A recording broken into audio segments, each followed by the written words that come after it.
रश्मि बहुत ही सीधे और सरल स्वभाव की थी और उसको जीवन के दाव पेच कुछ कम समझ आते थे। रश्मि को जब देखने लड़के वाले आए थे तो भी रश्मि कुछ ज्यादा बोल नहीं पाई थी और किसी ने खूब कहा है कि शब्दों से जाहिर न करना किसी के वजूद की पहचान। हर कोई इतना कह नहीं पाता जितना महसूस करता है, और ये कहावत रश्मि पर बिल्कुल सटीक बैठती थी।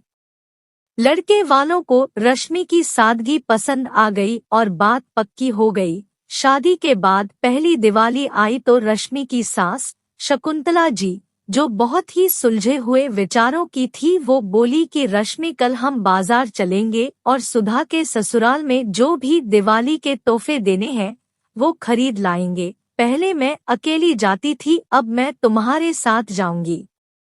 रश्मि सास के साथ गई तो वो बहुत बड़े बड़े शोरूम्स पर उसे ले गई गिफ्ट्स खरीदने के लिए और कपड़े लेने के लिए। क्योंकि रश्मि मिडिल क्लास से थी तो वो कभी ऐसी जगहों पर नहीं गई थी, तो उसको बहुत अच्छा लग रहा था।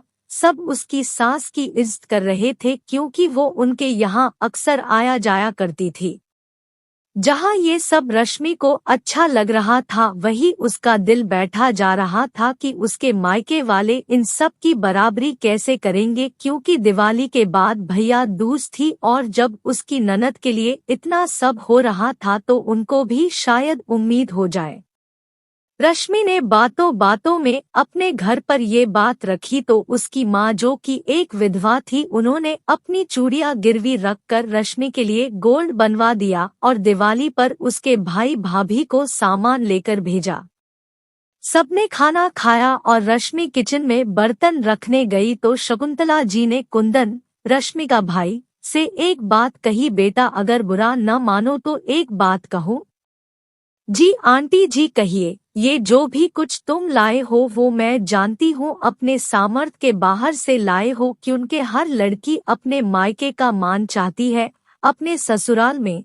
पर मेरा निवेदन है कि 250 रुपीस और एक मिठाई के डिब्बे से ज्यादा मैं कुछ नहीं रखूंगी, क्योंकि भाई का हक होता है बहन को देना, इसलिए ये शगुन और तुम दोनों का प्यार हमेशा मीठा बना रहे, इसलिए ये मिठाई काफी है। कुंदन के मन करने पर भी उन्होंने सादर वो सामान वापस कर दिया, क्योंकि वो जानती थी कि वो सामान उन्होंने अपनी चादर से बाहर जाकर खरीदा है। दोस्तों सही कहते हैं, सबकी प्यार किसी दुकान पर नहीं मिलता, बस महसूस करो तो अपने अंदर ही है। रश्मि रोने लगी और अपनी सास के गले